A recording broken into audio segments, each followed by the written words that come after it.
ಎಲ್ಲರಿಗೂ ನಮಸ್ಕಾರ. ಇವತ್ತು ಸಿಪಿಐ ಪಕ್ಷದ ಕಾರ್ಯಮಂಡಳಿ ಸಭೆ ತೀರ್ಮಾನ ಮಾಡಿದ್ದೇವೆ. ಆ ಕಾರ್ಯಮಂಡಳಿ ಸಭೆಯ ಪ್ರಕಾರ ಈ ಸುದ್ದಿಗೋಷ್ಠಿಯಲ್ಲಿ ನಾವು ಕೆಲವೊಂದು ವಿಚಾರಗಳನ್ನು ಪ್ರಸ್ತಾಪ ಮಾಡ್ತಾ ಇದ್ದೇನೆ. ಪ್ರಮುಖವಾಗಿ 2 ದಿನಗಳ ಹಿಂದೆ ಕರ್ನಾಟಕದ ರಾಜ್ಯ ಸರ್ಕಾರ ಘೋಷಣೆ ಮಾಡಿದಂತ 26-27 ವರ್ಷದ ಬಜೆಟ್ನ ಬಗ್ಗೆ ನಾವು ಇವತ್ತು ಮಾತಾಡಬೇಕಾಗಿದೆ. ಕಾರಣ, ಕೋಲಾರ ಜಿಲ್ಲೆ ಒಂದು ಬರಗಾಲದ ಜಿಲ್ಲೆ. ಇಲ್ಲಿ ಯಾವುದೇ ಕಾರ್ಖಾನೆಗಳಿಲ್ಲ, ಕೃಷಿ ಕ್ಷೇತ್ರದಲ್ಲಿ ಅಷ್ಟು ಒಂದು ಕೂಡ ಬೆಳವಣಿಗೆಗಳಿಲ್ಲ. ಕುಡಿಯುವ ನೀರಿನ ವಿಚಾರದಲ್ಲಿ ಕೋಲಾರಲ್ಲಿ ಇವತ್ತು ಕೂಡ ಹಲವಾರು ಸಮಸ್ಯೆಗಳಿದೆ. ಆದರೆ ಕರ್ನಾಟಕ ಸರ್ಕಾರದಲ್ಲಿ ಇಡೀ ಕೋಲಾರದಲ್ಲಿ ಅಭಿವೃದ್ಧಿಗಾಗಿ ಅವರು ಏನು ನಾವು ಮಾಡುತ್ತಾರೆ ಅಂತ ಎಕ್ಸ್ಪೆಕ್ಟ್ ಮಾಡಿದರು, ಅದನ್ನ ತಿರಸ್ಕಾರ ಮಾಡಿದ್ದಾರೆ ಅನ್ನೋದು ಕೂಡ ಇವತ್ತು ನಾವು ಖಂಡಿಸ್ತಾ ಇದ್ದೀವಿ. ಕಾರಣ, KGF ನಲ್ಲಿ ಪ್ರಮುಖವಾಗಿ KGF ನಲ್ಲಿ ಇಂಟಿಗ್ರೇಟೆಡ್ ಟೌನ್ಶಿಪ್ ಅನ್ನ ಮಾಡುತ್ತೇವೆ ಅಂತ ಕಳೆದ ವರ್ಷದ ಬಜೆಟ್ ಅಲ್ಲಿ ಘೋಷಣೆ ಮಾಡಿದ್ರು.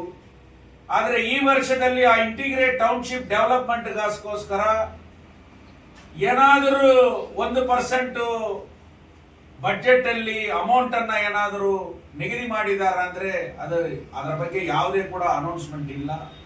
ಆದರೆ KGF ನಲ್ಲಿ ಕಾರ್ಖಾನೆ ಬರ್ತದೆ, ಕಾರ್ಮಿಕರೆಲ್ಲರಿಗೂ ಕೂಡ ಕೆಲಸ ಸಿಗ್ತದೆ, ಯುವಕರಿಗೆಲ್ಲ 25,000 ಜನಕ್ಕೆ ಕೆಲಸ ಸಿಗ್ತದೆ, ಈ ಕಂಪನಿ ಬರ್ತದೆ, ಆ ಕಂಪನಿ ಬರ್ತದೆ, ನಾಳೆ ಎಲ್ಲರೂ ಕೂಡ ನಿಮಗೆಲ್ಲ ಅಪಾಯಿಂಟ್ಮೆಂಟ್ ಸಿಗ್ತದೆ ಅನ್ನುವ ಪ್ರಸ್ತಾಪವನ್ನ ಇಡೀ KGF ಕ್ಷೇತ್ರದಲ್ಲಿ ನಮ್ಮ ಸ್ಥಳೀಯ ಶಾಸಕರು ಮತ್ತು ಅವರ ಬೆಂಬಲಿಗರು ಇದನ್ನ ಪ್ರತಿಯೊಂದು ಸಾರಿ ಕೂಡ ಕಾರ್ಖಾನೆ ಬರ್ತದೆ ಅಂತ ಹೇಳ್ತಾ ಇದ್ದಾರೆ.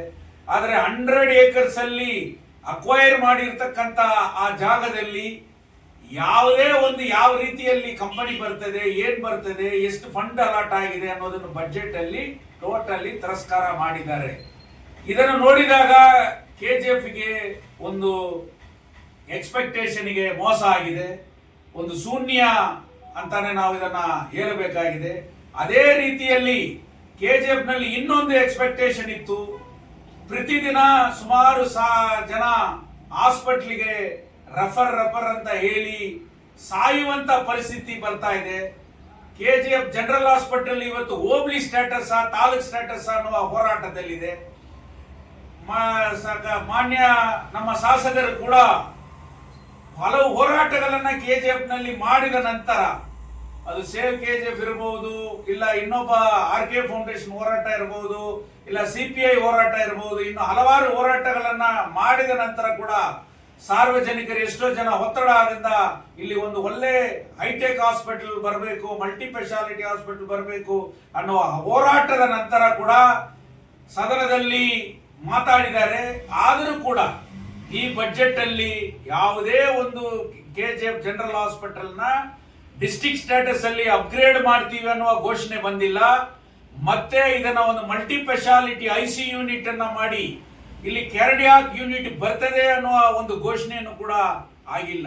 ಸೊ ಇದರ ಒಂದು ಕಡೆ ಕಾರ್ಖಾನೆ ಇಲ್ಲ, ಇನ್ನೊಂದು ಕಡೆ ಹಾಸ್ಪಿಟಲ್ ಇಲ್ಲ ಅನ್ನುವ ಒಂದು ದುಃಖಕರವಾದ ವಿಚಾರ ಈ ಬಜೆಟ್ ಅಲ್ಲಿ ಆಗಿದೆ.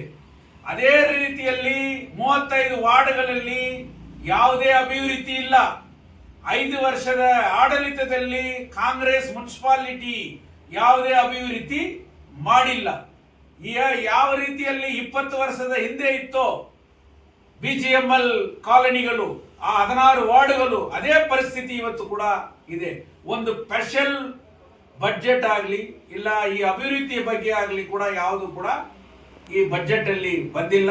ಬರಗಾಲ ಬರ್ತಾ ಇದೆ, ಕುಡಿಯುವ ನೀರಿಗೆ ಒತ್ತಡಗಳಾಗ್ತಾ ಇದೆ, ಅದಕ್ಕೆ ಏನ್ ಮಾಡಬೇಕು ಅನ್ನೋದು ಕೂಡ ಇವತ್ತು ಸರಿಯಾದ ಒಂದು ಪ್ರಸ್ತಾಪ ಇಲ್ಲ.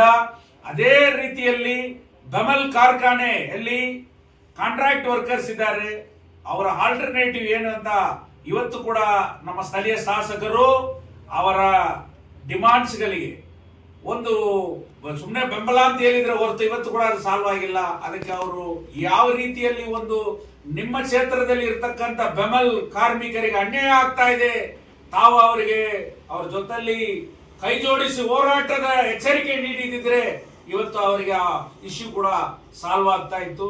BGML ಮನೆ ವಿಚಾರದಲ್ಲಿ ತಾವು ಇವತ್ತುವರೆಗೆ ರಾಜ್ಯ ಸರ್ಕಾರಕ್ಕಾಗಲಿ ಕೇಂದ್ರ ಸರ್ಕಾರಕ್ಕಾಗಲಿ ಯಾಕೆ ನೀವು ಇದನ್ನು ಮಾಡಲೇಬೇಕನ್ನುವ ಘೋಷಣೆ ಹಾಕದೆ ನೀವು ಹಿಂದೇಟು ಹೊಡಿತಾ ಇದ್ದೀರಿ ಅನ್ನೋದು ಕೂಡ ನಮ್ಮ ಪ್ರಶ್ನೆ ಇವತ್ತು ಇದೆ.